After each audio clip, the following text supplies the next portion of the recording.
Now, as we enter the 8th day, we're almost into the 8th day of the blessed month of Ramadan.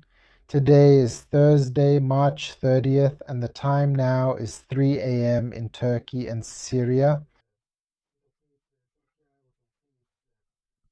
We went live urgently right now because we saw an important development regarding the earthquakes.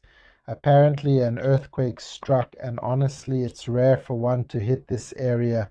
Yes, it's located on a very important fault line, but it happened. It's been a long time since an earthquake hit this area. In fact, it struck in a region in Saudi Arabia. To find out more about what happened and what's going on, don't go anywhere. I'll be back in a few seconds.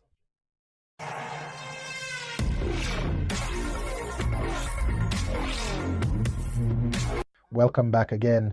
If this is your first time watching this channel or this program, so if you haven't subscribed to the channel yet, don't forget to subscribe, activate the notification bell, and of course like the video if you enjoyed it. Of course, we shouldn't forget that the Dutch scientist Franco Garbitz had previously warned on the 28th and 29th and 30th of March due to the alignment of 5 planets. And of course, also the joining of the moon in alignment with Mars. So he had warned about the 28th, 29th, and 30th, and indeed, over the past 2 days, we saw more than one earthquake hit more than one country in the world, such as the Solomon Islands and Japan, with a magnitude greater than 6 on the Richter scale. But the development that happened today is real, and the earthquake that struck isn't dangerous, but in my opinion, it is an important indicator. An earthquake struck a short while ago in the Kingdom of Saudi Arabia, specifically on the coasts of the Kingdom of Saudi Arabia, and specifically on the coasts of the Red Sea. The earthquake struck with a magnitude of 3.8 on the Richter scale, specifically at 2:00 a.m. Turkey and Syria time.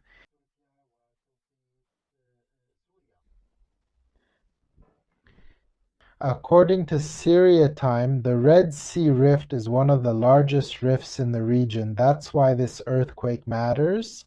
The earthquake, as I told you, struck with a magnitude of 3.8 on the Richter scale.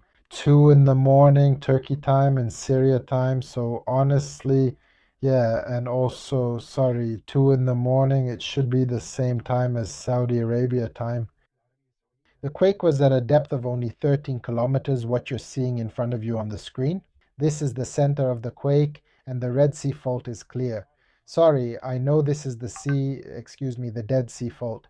The center of the quake is clear in the Red Sea, but this fault is called the Dead Sea Fault because it extends to the Dead Sea in Jordan.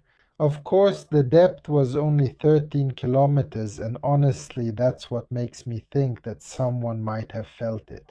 In the Kingdom of Saudi Arabia. The epicenter is only 60 kilometers away from the coast of the Tabuk region or Tabuk Governorate, like the city of Al-Waj and the city of Umluj, which are close to the epicenter. And the coasts are located on the Red Sea and are very close to the earthquake's epicenter. I don't know if any of the viewers are in the Kingdom of Saudi Arabia or know someone there. Could they have felt the tremor?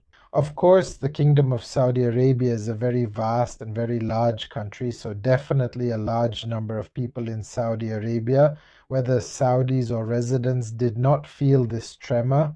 Only the residents who are specifically near Tabuk province and also those who are very close to the cities of Al-Waj and Umluj. I expect those people felt the tremor. And as I told you, as you can see in front of you on the screen, the importance of the matter is not determined by the number of people who felt this tremor, but by the significance of this major fault and the sudden activity. Apparently, the Dead Sea Fault has become active, and it is somehow connected definitely to the East Anatolian Fault.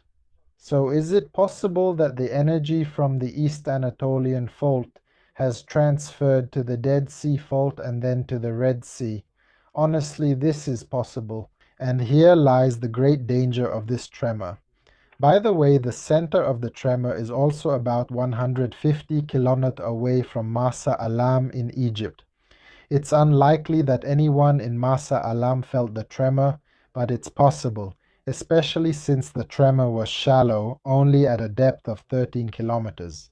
It wasn't deep in the sea to reach the Egyptian coasts. I expect that those who felt it more strongly, They are the cities of Al-Waj and Umluj, or generally those in Tabuk province in the Kingdom of Saudi Arabia.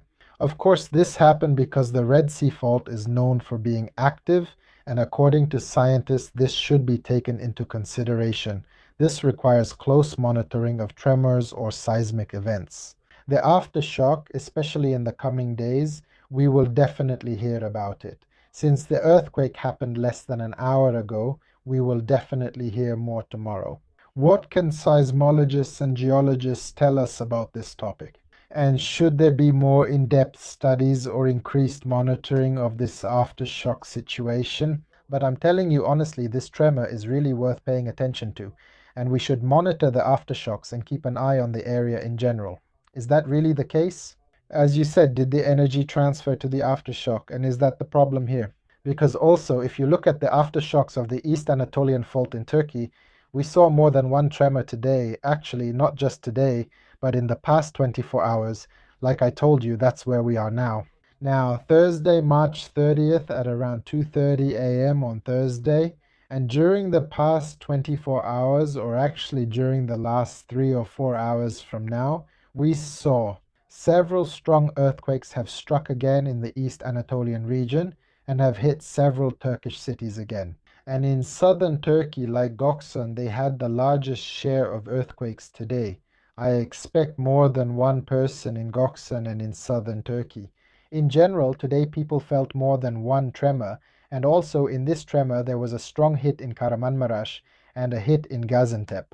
The strength of the tremors ranged approximately between 3.8 and 4.5 on the Richter scale, and these tremors had a shallow depth, meaning the depth was also about 5 to 10 kilometers, so I expect a considerable number of people in southern Turkey felt this tremor. I don't know if these tremors reached my provinces, Latakia and Tartus on the Syrian coast, if they reached northern Syria, or if they reached Beirut or even Damascus. As we said, we need to monitor very closely in the coming days or even during the next 24 hours, which means we are actually entering March 30th, the date warned about by the Dutch scientist Frank Hugerbeets. I hope you write your thoughts in the comments. If anyone specifically felt these tremors I mentioned in Turkey during the past 4 hours, and more importantly, if anyone sensed or felt the quake, the earthquake that struck in the Red Sea about 60 kilometers from the coast of the Kingdom of Saudi Arabia. Of course, we wish safety for all of you. This is Ahmad Al-Daram with you, and on behalf of the What's Happening show, stay safe.